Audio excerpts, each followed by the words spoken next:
আসসালামু আলাইকুম ওরহমতুল্লাহ। পরম করুণাময় আল্লাহ তাআলার অশেষ মেহেরবানিতে আমরা একটি দীর্ঘ মাস সিয়াম সাধনা শেষ করে পবিত্র ঈদুল ফিতরের দ্বার প্রান্তে উপস্থিত হয়েছি। রামাদানের এই দীর্ঘ সফরে আমরা নিজেদের নফসের বিরুদ্ধে লড়াই করেছি, ক্ষুধার্ত থেকেছি, দীর্ঘ সময় দাঁড়িয়ে তারাবিহ পড়েছি এবং চোখের পানি ফেলে রবের কাছে ক্ষমা চেয়েছি। কিন্তু অত্যন্ত পরিতাপের বিষয় হলো, যে মহান রবকে পাওয়ার জন্যে আমরা 30 দিন এত পরিশ্রম করলাম, সেই রবের নাফরমানি দিয়েই আমরা আমাদের ঈদের সূচনা করি। আমাদের সমাজ ও সংস্কৃতিতে এমন কিছু ভুল মিশে গেছে যা আমাদের পুরো রামাদানের অর্জনকে এক নিমিষেই ধূলিসাৎ করে দিতে পারে। বিশেষ করে ঈদের চাঁদ রাত বা ঈদের রাতটি আমাদের জন্য অত্যন্ত সংবেদনশীল। আজ আমরা কুরআন ও সহিহ সুন্নাহর আলোকে আলোচনা করব এমন 5টি মারাত্মক ভুল নিয়ে যা আমরা সচরাচর ঈদের রাতে করে থাকি। আমাদের প্রথম এবং সবচেয়ে বড় ভুলটি হলো ঈদের রাতকে ইবাদতহীনভাবে শুধু কেনাকাটা ও আমোদ প্রমোদে কাটিয়ে দেওয়া এবং এর ফজিলত থেকে গাফেল থাকা। প্রিয় দিনী ভাই ও বোনেরা, আপনারা কি জানেন ঈদের রাতটি ইসলামে কতটা মর্যাদাবান? হাদিস শরীফে এসেছে, যে ব্যক্তি 2 ঈদের রাতে অর্থাৎ ঈদুল ফিতর ও ঈদুল আজহা ইবাদতের মাধ্যমে রাত্রি জাগরণ করবে, সেদিন তার অন্তর মরবে না যেদিন বাকি সবার অন্তর মরে যাবে। অর্থাৎ কিয়ামতের সেই ভয়াবহ দিনে যখন মানুষ আতঙ্কে দিশেহারা হয়ে পড়বে, তখন এই রাতের ইবাদতকারী ব্যক্তি প্রশান্ত থাকবে। আমরা মনে করি রামাদানের শেষ রোজাটি শেষ হওয়ার সাথেই আমাদের ইবাদতের সিজন শেষ হয়ে গেছে, কিন্তু বাস্তবতা হলো ঈদের রাতটি হলো লাইলাতুল জায়েজা বা পুরস্কারের রাত। পুরো মাস শ্রমিক যেমন কাজ করার পর মাসের শেষে তার পারিশ্রমিক পায়, মুমিন বান্দারাও রমাদান শেষে এই রাতে আল্লাহর কাছ থেকে তাদের পুরস্কার বুঝে পায়। অথচ আমরা কি করি? আমরা এই বরকতময় রাতটিকে কাটাই মার্কেটে ভিড় করে, অপ্রয়োজনীয় আড্ডায় অথবা সোশ্যাল মিডিয়ায় ঈদের শুভেচ্ছা বিনিময় করে। যারা পুরো মাস মসজিদে গিয়ে জামাতে নামাজ পড়লেন, তারা কেন এই রাতে ইবাদত থেকে দূরে সরে যাবেন? আল্লাহ তাআলা চান আমরা যেন রমজান পরবর্তী জীবনটাও ইবাদতের মাধ্যমে শুরু করি। কেনাকাটা বা প্রস্তুতি যদি করতেই হয়, তবে তা চাঁদ দেখার আগেই সেরে নেওয়া উত্তম। মনে রাখবেন, মার্কেটের ভিড় আর রাস্তার যানজট যেন আপনার জান্নাতের পথকে সংকীর্ণ না করে দেয়। এই রাতে অন্তত কয়েক রাকাত নফল নামাজ, তিলাওয়াত এবং দীর্ঘ মুনাজাতের মাধ্যমে আল্লাহর কাছে গত 1 মাসের ভুল ত্রুটির ক্ষমা চাওয়া উচিত। কারণ এটিই সেই রাত যখন আল্লাহ অসংখ্য মানুষকে জাহান্নাম থেকে মুক্তি দেন। আমাদের দ্বিতীয় বড় ভুলটি হলো সাদাকাতুল ফিত্র বা ফিতরা আদায়ে অবহেলা করা অথবা ঈদের নামাজের আগ পর্যন্ত দেরি করে ফেলা, যা গরিবের হক নষ্ট করে। ইসলাম একটি পূর্ণাঙ্গ জীবন ব্যবস্থা, যা কেবল ব্যক্তিগত ইবাদত শেখায় না, বরং সমাজের বঞ্চিত মানুষের প্রতি আমাদের দায়িত্বও মনে করিয়ে দেয়। রোজা রাখতে গিয়ে আমাদের অজান্তে যেসব ছোটখাটো ভুল বা ত্রুটি হয়েছে, সেগুলোকে পবিত্র করার জন্যই আল্লাহ তাআলা সাদাকাতুল ফিতর ওয়াজিব করেছেন। এটি একদিকে যেমন আমাদের রোজার ঘাটতি পূরণ করে, অন্যদিকে ঈদের দিনে অভাবী মানুষের মুখে খাবার তুলে দেওয়ার নিশ্চয়তা দেয়। কিন্তু আমাদের মধ্যে অনেকেরই প্রবণতা হলো ঈদের নামাজের ঠিক আগ মুহূর্তে ফিতরা দেওয়া। অনেক সময় দেখা যায় ঈদের রাত পার হয়ে যায়, কিন্তু আমরা ফিতরা দেই না। মনে রাখবেন, ফিতরা আদায়ের উদ্দেশ্য হলো যেন গরিব মানুষটি সেই টাকা বা খাবার দিয়ে ঈদের দিনের বাজার করতে পারে এবং তার সন্তানদের মুখে হাসি ফোটাতে পারে। আপনি যদি ঈদের নামাজের পর ফিতরা দেন, তবে তা সাধারণ দান হিসেবে গণ্য হবে, তা ওয়াজিব সাদাকাতুল ফিতর হিসেবে গণ্য হবে না। রাসূলুল্লাহ সাল্লাল্লাহু আলাইহি ওয়াসাল্লাম নির্দেশ দিয়েছেন যেন ঈদের নামাজের আগেই ফিতরা আদায় করা হয়। অথচ আমাদের সমাজে অনেকে ভাবেন এটি কেবল একটি আনুষ্ঠানিকতা। অনেক ধনী ব্যক্তি আছেন যারা ফিতরা দিতে কৃপণতা করেন অথবা খুব নগণ্য পরিমাণ টাকা দেন, যা দিয়ে বর্তমান বাজারে একবেলা খাবারও হয় না। কুরআন বলছে, তোমরা ততক্ষণ পর্যন্ত প্রকৃত পুণ্য লাভ করতে পারবে না যতক্ষণ না তোমরা তোমাদের প্রিয় বস্তু থেকে ব্যয় করো। তাই ফিতরা দেবার সময় নিজের সামর্থ্য অনুযায়ী সর্বোত্তমটা দেবার চেষ্টা করুন। ঈদের রাতে এই দায়িত্বটি সম্পন্ন করা অপরিহার্য, যাতে ঈদের সকালে কোনো এতিম বা বিধবা ক্ষুধার্ত না থাকে।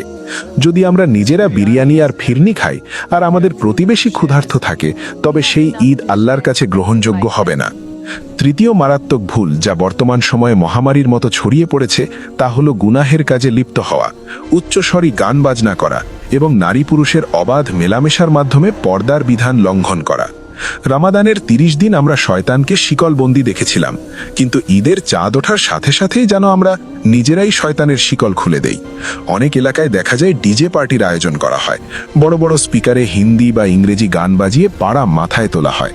যে মুখ দিয়ে কয়েক ঘন্টা আগে তাসবিহ পাঠ করা হলো, সেই মুখে অশ্লীল গান শোভা পায় না। ইসলামে আনন্দ করার অনুমতি আছে, কিন্তু সেই আনন্দ কখনোই আল্লাহর সীমানা লঙ্ঘন করে নয়। গান বাজনা অন্তরকে মৃত করে দেয় এবং ঈমানি নূর কেড়ে নেয়। বিশেষ করে ঈদের রাতে তরুণ প্রজন্মের মধ্যে মোটরসাইকেল মহড়া বা বেপরোয়াভাবে ঘুরে বেড়ানোর প্রবণতা দেখা যায়। আবার অনেক পরিবারে ঈদের ছুটিতে আত্মীয় স্বজনের নামে নন মাহারাম নারী ও পুরুষের অবাধ মেলামেশা ঘটে। পর্দা করা কেবল রামাদানের জন্য নয়, এটি আমৃত্যু পালনীয় বিধান।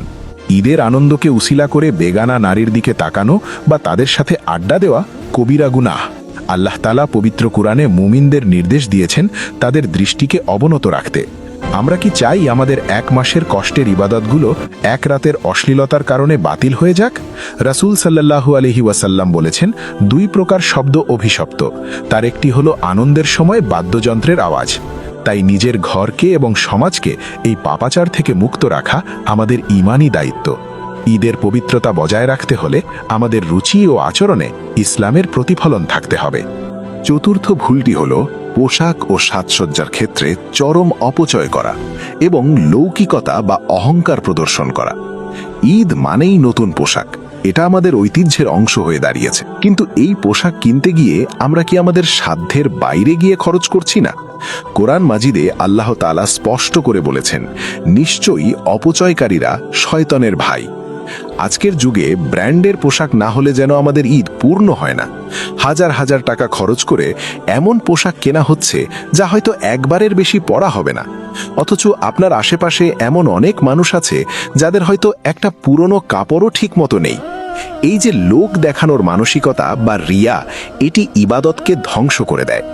কেউ হয়তো দামি ঘড়ি বা দামি পাঞ্জাবি পরে নামাজে দাঁড়ান কেবল মানুষকে দেখানোর জন্য যে তিনি কত বিত্তবান। এটি অহংকারের নামান্তর। রাসূল সাল্লাল্লাহু আলাইহি ওয়াসাল্লাম বলেছেন, যার অন্তরে সরিষা দানা পরিমাণ অহংকার থাকবে সে জান্নাতে প্রবেশ করবে না। ঈদের পোশাক হবে মার্জিত এবং সুন্নাহ সম্মত। এমন আটশাট বা পাতলা কাপড় পরা যাবে না যা সতর ঢাকে না। বিশেষ করে আমাদের মা বোনদের ঈদের কেনাকাটা ও সাজসজ্জার ক্ষেত্রে অতিরিক্ত সতর্কতা অবলম্বন করা প্রয়োজন। সৌন্দর্য প্রদর্শন কেবল স্বামী বা মাহরামদের সামনেই বৈধ। জনসমক্ষে বা সোশ্যাল মিডিয়ায় দামি দামি খাবারের ছবি বা বিলাসিতার ছবি শেয়ার করাও এক ধরনের লৌকিকতা, যা অনেক সময় গরিব মানুষের মনে কষ্টের কারণ হয়ে দাঁড়ায়। ইসলামের শিক্ষা হলো নম্রতা।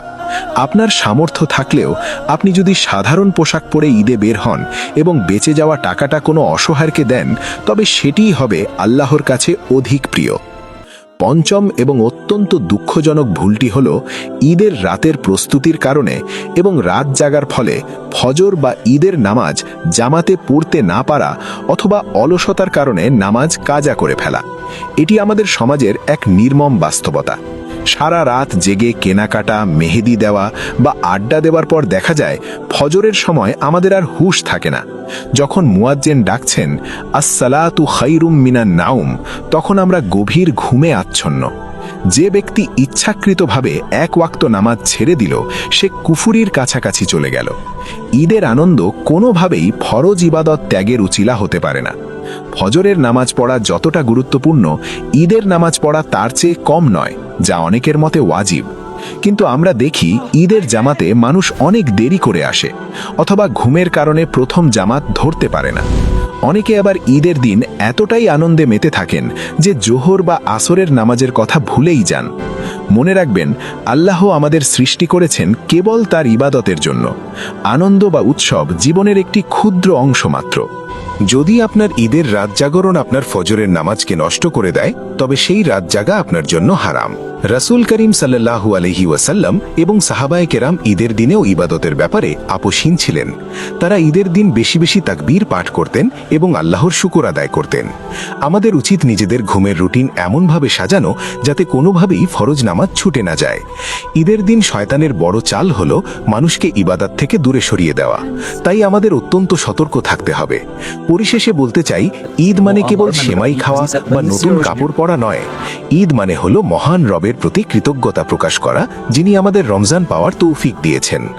এই 5টি ভুল যা আমরা আলোচনা করলাম, রাত জাগরণ করে ইবাদত না করা, ফিতরা দিতে দেরি করা, গান বাজনা ও গুনাহে লিপ্ত হওয়া, অপচয় ও অহংকার করা এবং ফরজ নামাজে অবহেলা করা, এই প্রতিটি ভুল আমাদের আধ্যাত্মিক পতন ঘটায়। আমরা যদি সত্যিই চাই আমাদের রমজান কবুল হোক, তবে আমাদের ঈদের রাত্রি হতে হবে তাকওয়া এবং বিনয় দিয়ে ঘেরা। আসুন আমরা প্রতিজ্ঞা করি, আমাদের এবারের ঈদ হবে সম্পূর্ণ সুন্নাহ মোতাবেক। আমরা আমাদের ঘর থেকে গান বাজনা এবং পর্দার খেলাফ কাজ বন্ধ করব। আমরা সামর্থ্য অনুযায়ী ফিতরা এবং দান সৎকা করব, যাতে অভাবীরাও হাসি মুখে ঈদ করতে পারে। আমরা আমাদের জিহ্বা দিয়ে বেশি বেশি তাকবীর পাঠ করব। আল্লাহু আকবার, আল্লাহু আকবার, লা ইলাহা ইল্লাল্লাহু, আল্লাহু আকবার, আল্লাহু আকবার, ওয়ালিল্লাহিল হামদ। আল্লাহ তাআলা আমাদের সবাইকে এই মারাত্মক ভুলগুলো থেকে বেঁচে থাকার তৌফিক দান করুন এবং আমাদের ঈদকে বরকতময় করুন। আমিন।